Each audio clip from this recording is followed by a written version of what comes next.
The Bible actually has more verses on possessions, wealth, and money than it does on prayer and faith combined. There's over 2,300 verses. And so today I wanted to share some minimalist lessons from the Bible that, despite being thousands of years old, are still extremely relevant today and have really changed my life, and hopefully can do the same for you. Detach from your attachments. This is something that took me far too long to learn. For years, I was extremely attached to stuff. And I think part of the reason for that is because we live in this world of consumerism that everything is pretty much an ad. We see thousands of ads every single day, and we become attached to our stuff, our clothes, our appearance, our work. At least for me, I found my identity in mostly like material things. If I was sad, I know that I could go spend money or go shopping and make myself feel better. But the Bible actually very much warns against this. In Luke 12:15, it says, "Take care and be on your guard against all covetousness, for one's life does not consist in the abundance of possessions." And this is something that the richest man in the world actually said, which was King Solomon. In today's money, he'd be worth about $2 trillion, which like compared to Elon Musk and everybody else is like not even comparable. He was like 10x these people at the time. And the person who literally had everything you have probably ever wanted, who had unlimited resources, said this. He said, "I denied myself nothing my eye desired. I refused my heart no pleasure. Yet when I surveyed all my hands had done, and what I had toiled to achieve, everything was meaningless. I chased after the wind. Nothing was gained under the sun." For me, this actually taught me a lot about minimalism. Minimalism is really about finding space to focus on the things that matter, realizing that a lot of our clothes, a lot of our possessions actually weigh us down and don't make us any happier, and actually just like generally stress us out and take up place in our mind. So it's about stripping all that away and finding what is truly important. And there's so many lessons from the Bible that talk about this same thing thousands of years ago. And for me, I always looked at it as once I hit this goal, once I get this car, once I get this house, once I have whatever, then I'll be fulfilled, then I'll be happy. And really, I have found that when I am fulfilled, when I am enjoying my life, it is because I am focused on things besides stuff, besides myself. And so whether you're a Christian or not, my goal here is not to like preach at anybody, even though I did just preach my first sermon on a similar topic, but to kind of show that these things that were written thousands of years ago are still true. We see so many people who are always chasing fulfillment and happiness in stuff, only to find that whatever they get is just disappointing. You buy something immediately after, most people feel something like buyer's remorse. They get a little bit of depressed afterwards. And even when you get to the top of the top, he denied himself nothing, and he still called all of his stuff, his kingdoms, his wealth, his whatever he wanted, meaningless in the grand scheme of things. So I've realized that if I'm always chasing stuff and I'm looking for anything in stuff, any type of purpose, fulfillment, or anything like that, I'm always gonna be disappointed. And I should really focus on things that matter, like family, helping people, making an impact, bettering myself, not just getting a newer, shinier thing. Another biblical principle is to be prepared. That could mean having investments, that could mean having an emergency fund, like in the story of Joseph, where he saved 20% during the good years so that they were prepared for the famine, or even in the parable of the talents, where they invested the money that they did have and doubled it when the master returned. So if you're looking to kind of live out some of these biblical principles, I want to tell you about the sponsor of this video, Moomoo. It's a platform I've personally been using for over a year now. It's about turning your good intentions into a solid financial habit. Moomoo is a tool that makes it simple to invest with discipline, especially with strategies that even Warren Buffett recommends, with index investing with ETFs. ETFs are a diversified basket of stocks, which helps reduce risks of buying individual companies. By regularly investing in them, you're not just saving, but you're actually building a foundation for stable returns and dividends. Now, what I love about Moomoo is that it is a one-stop shop for this. You can research and select ETFs using free access to premium news like the Wall Street Journal, or tools like Morningstar Research, all in one app with 0% commissions on stocks and ETFs, which means you keep more of your hard-earned money that can compound over time. But the real investment is with yourself. With Moomoo's free access to courses on saving and investing, you're not just learning about money, you're investing in your most valuable asset, your brain. And that is the knowledge that truly leads to a more peaceful and financially free life. If you're ready to get started on this journey, Moomoo is actually offering a huge jumpstart. You get up to $1,000 of free NVIDIA shares. And while you're still figuring things out, your uninvested cash can earn 8.1% APY while you do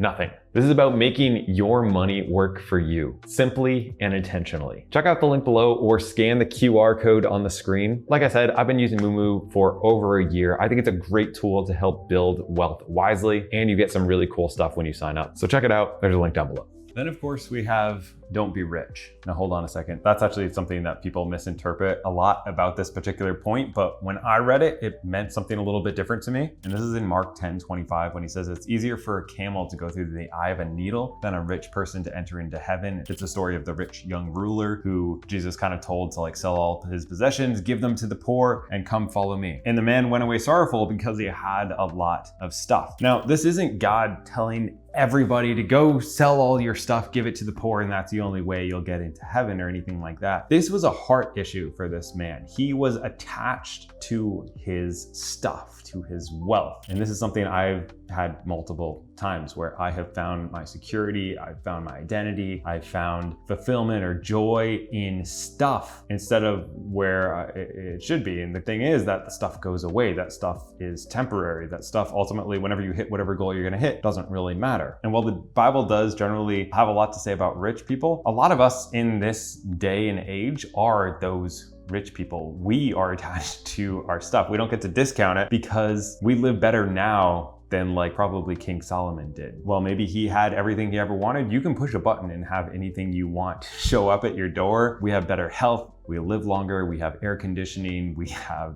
smartphones, we have access to all the knowledge ever. And really it's this idea that consumerism is just selling happiness. It's selling, if you get this car, you'll be happy. If you get this smartphone, you'll be cool. And it's all just a lie. So one thing I really enjoy doing to kind of combat this is doing a no spend month. I do this once a year at least, where we get out of this cycle of chasing happiness or any type of fulfillment of stuff by just going through a month, and you realize that like, wow, I bought no clothes, I didn't travel, we didn't go out to eat, we didn't spend on anything besides necessities, and we're just as happy. Nothing changed in our lives. And that reset really helps me realize that so many of the things that I think are important really aren't. By the way, if you're enjoying this video and getting any value, feel free to drop a like and or subscribe. It actually super duper helps out the videos and more people can see it, and hopefully it can help them. Don't drift through life on autopilot. All right, this verse I'm about to mention was literally life-changing for me. It says, look carefully how you walk, not as the unwise, but as the wise, making the best use of the time because the days are evil. If you look at the Greek from this, it literally says to buy back your time, to redeem the days, to rescue time from being wasted. And while I talk about minimalism, meaning like physical stuff, and that's mostly what people think about. You think about decluttering, you think about having a room with no furniture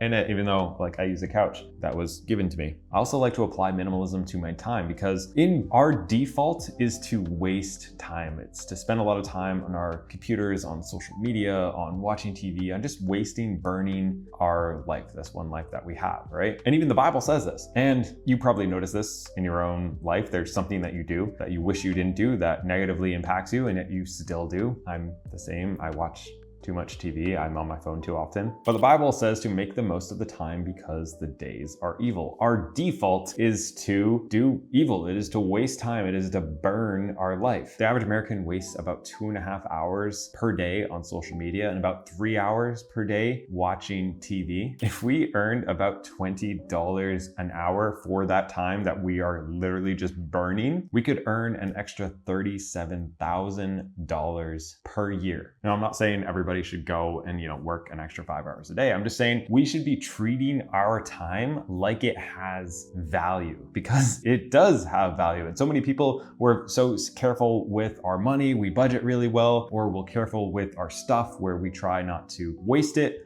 but we don't treat our time in the same fashion. We just waste our time, even though it has value. For a lot of us, it has more value than that. So one thing I've started doing is making sure that I'm getting at least 1 or 2 things that are really important done every single day, and just knowing what I should be doing a lot of times stops me from wasting times on things that don't really matter ultimately. So I got these little cards from Finisher's Journal. It's the same journal that I use. And I've just been writing down what is the thing I must do today to feel like today was a success, like I made an actual impact in my business, on things that are important for providing for my family, for helping, so that when I wake up in the morning, you know, I know what I should be doing the next day, and like kind of just writing them down at night so that in the morning I know what I should be doing and I don't end up wasting time on my phone or something else because I get overwhelmed with too many things going on, and instead I just know exactly what I should be doing next. And this has been really fun. And just doing things as simple as that, or writing down everything you do in a day to see where you're wasting time. Like if you don't know where all your money's going, it's all gonna go away. And the same thing is true with your time. If you're not auditing your time and keeping track of your time, it's gonna get wasted. And one of my main fears is like looking back and realizing what I could have become, and instead knowing that I wasted it. You know, the phone, the people who make them so addicting, or the TV shows or whatever, were the thing that got a hold of me. And I did a lot of that and I have nothing to show for it, instead of doing things that can actually help people. And I feel like that kind of leads into the stewardship aspect that the Bible talks about a lot, which is that we are stewards of not only our money, which is what we see in the parable of the talent, where the master entrusts his servants with money, but also this can be like your time. And ultimately, we each only have so much time, we only have so much money. If you look at the average American, they'll get about $4 million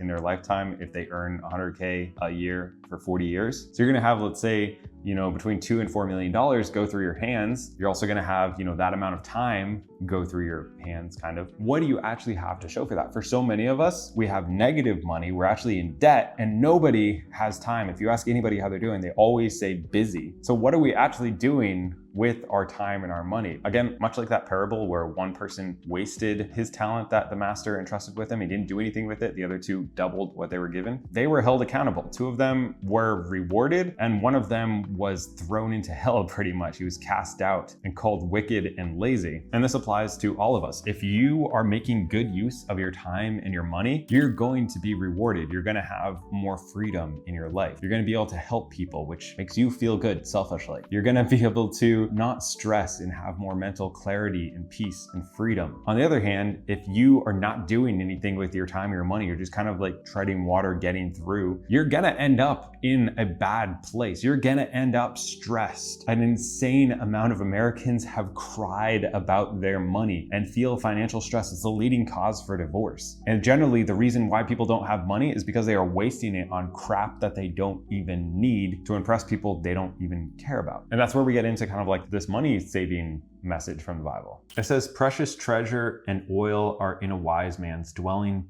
but a foolish man devours it. At the time, precious treasure and oil were representative of like wealth. This might mean that this person had some stocks. Maybe they had an emergency fund. By the way, if you are interested in either of those, I've actually been using Moomoo, and they offer like 8% on your money for like an initial period when you open up just in an interest account, and then you can invest in stocks in there. You get some free shares, and it's really like an easy to use platform. I use it myself, and I've been investing because I think that's a good use of your money, is to do exactly what they did in the parable of the talents, is to try to double it. So if you're interested in checking out Moomoo, I'll throw a link down below. You can get some introductory rates, which aren't other places, because I've been able to work with them. And you can start saving and investing and getting some free money on top of that, which is super cool. But it says precious treasure and oil are stored up. So again, savings, investing. But it says in a wise man's house. It's not a rich man's house. This is a wise thing to do, is to have an emergency fund, to have stocks, to plan for your future, to be a good steward of your money and to use it. But it says the foolish man devours it. A foolish man is somebody who is living paycheck to paycheck. They're spending everything they make. If they make an extra $500 per month because they get a raise, they get an apartment which costs $550 a month more. That might seem like an extreme example, but I know multiple people where as soon as they get a raise, they get a new house, they go on a vacation, they get a new car, they get a new phone, they do something, and then that raise, the more money they make, the more money they spend, and sometimes it even outpaces that, and they end up just having bigger, flashier, nicer stuff, but they're just as poor as they were before. Even though they might be making tens of thousands of dollars a year more, they're actually in a worse spot financially, because a foolish man devours everything. He is a consumer. He's always chasing stuff, always chasing instant gratification instead of being content with what he has. And the Bible even says, but godliness with contentment is great gain. For we brought nothing into this world, and we cannot take anything